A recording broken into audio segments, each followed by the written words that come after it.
Hey, what is up? Tony with Bearded Daddy here, and coming at you with another video.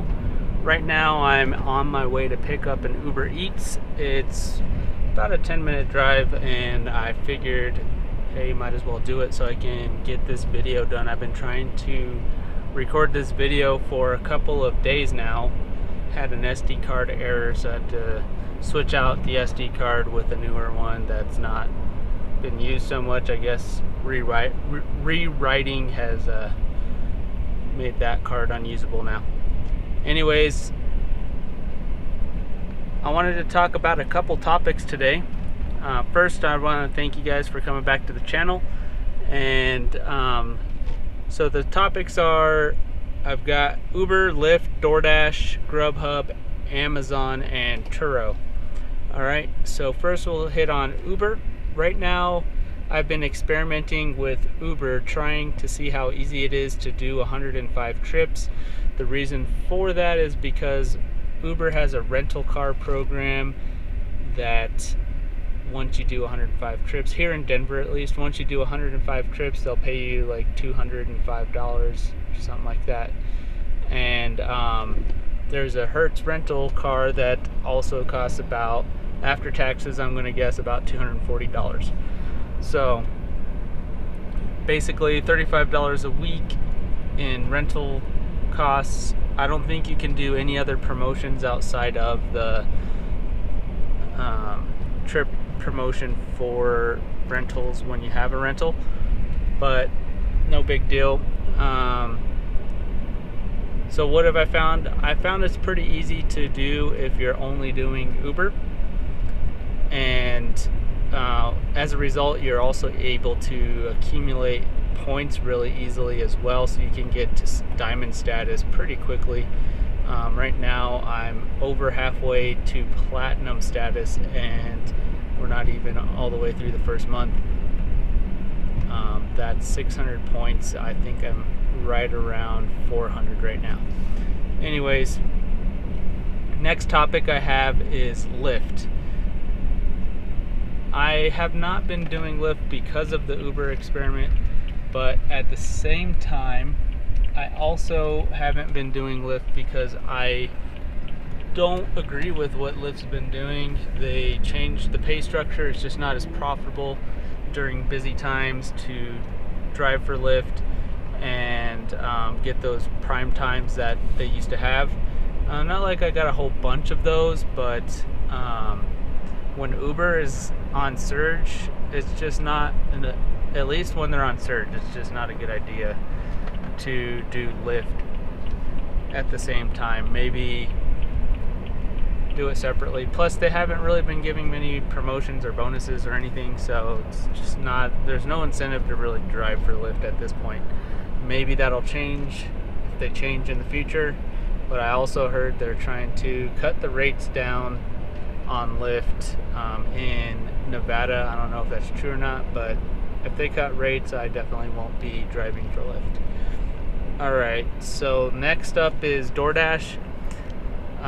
Here in Denver, I've noticed they've had a couple of promos going on, or actually promo during the mornings, 7:30 a.m. till 10:30 a.m., something like that, where it's like an extra 3 to 13 is as high as I've seen dollars per trip or delivery. Obviously you got to maintain 80% acceptance rate on that, which means you're probably going to do a Walmart trip or two, and then in addition to that, I think you have to do deliveries with Doordash enough so that you can get some access to early scheduling, because every time I try to schedule for one of those promo periods, as soon as that promo period is available, I am unable to schedule. It's already scheduled. So I'm assuming people who do a lot of deliveries on DoorDash get early access and they swipe up those good hours. But sometimes you can get online when somebody goes offline and get that bonus.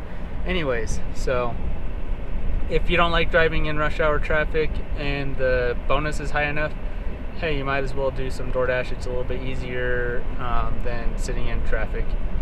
And if they're paying $13 per delivery extra, then it's pretty profitable too.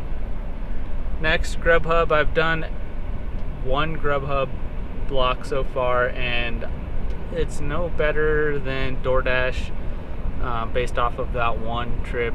It works kind of the same. They do have like a guarantee that if you don't make $12 in a delivery window, they'll pay you $12, but that's if you scheduled it and you go online in time, etc., and you don't decline trips. So you gotta, $12 is barely above minimum wage here in Colorado. If it's not, it may be minimum wage at this point. Now, next is Amazon Flex.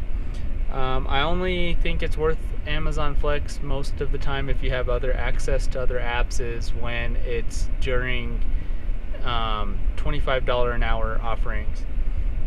Outside of that, I really don't like to do it. It used to be $30 an hour, but I think they only do that during peak times like Prime Day and Christmas time. So if you catch one that's going $25 an hour, I would grab it. If it's been super slow day and you see something for like 23, it's up to you. If you're averaging 23 an hour or less, it's probably a good idea just to grab it. And Turo. So I have a couple plans for Turo right now. The one car that I have on Turo, I had to take it off temporarily because I've had some electronical issues with it. I gotta get fixed. It just won't unlock the doors. I think it has to do with one of the boxes getting wet. So I'm also thinking of putting this diesel BMW up on Turo. I'll do a lot less miles on it than I do on Uber, and just grab one of those Hertz rentals and X Lyft out of the picture, and I can still do Doordash, Grubhub, Amazon if I need to, but I found it's been pretty profitable to just do Uber. I did a test run of Uber only a couple weeks ago during the daytime, and at that time I made around $25 an hour with the bonuses that are available on the Platinum Quest bonuses. And then last week I made like $32 an hour with the bonuses. Well, actually I don't even think I hit the bonuses last week and still made $32 an hour, but there was the Rolling Stones, and I was delivering overnight doing Uber Eats and getting surges on those, and that's a good strategy if you don't like having drunk people in your car but you still want those prime hours. Alright, so that's kind of what I've got going on right now. I will definitely be posting up some more videos on some more details about some of the stuff that I covered today, and that way I can help you guys make a decision on if you want to be able to make some money with Uber or some of the other platforms, and how realistic it is for you to compare to what I'm doing, etc. If you have the time to do it, if you have the hours of the day to do it, etc. I'm kind of experimenting a lot right now, trying to find the sweet spot where I can make the most for the least efforts. Not that I want to be lazy, but I just don't want to work hard when I don't have to, and make more money by doing that. Now, granted, you still have to put in a lot of hours to get to $2,000 in a week if that's your goal. Like, that's my goal, to be able to do that. I've only hit it a couple times, and it just takes a lot of focus and dedication. So thank you for your time. If you haven't, go ahead and subscribe to the channel and hit a like button if you want to. If not, no big deal. Leave a comment if you have any questions. You can always email me, beardeddaddy23@gmail.com. And if you haven't signed up to drive, go ahead and shoot me an email, or just use my code. I will help you in any way possible, and I hope you have a great day.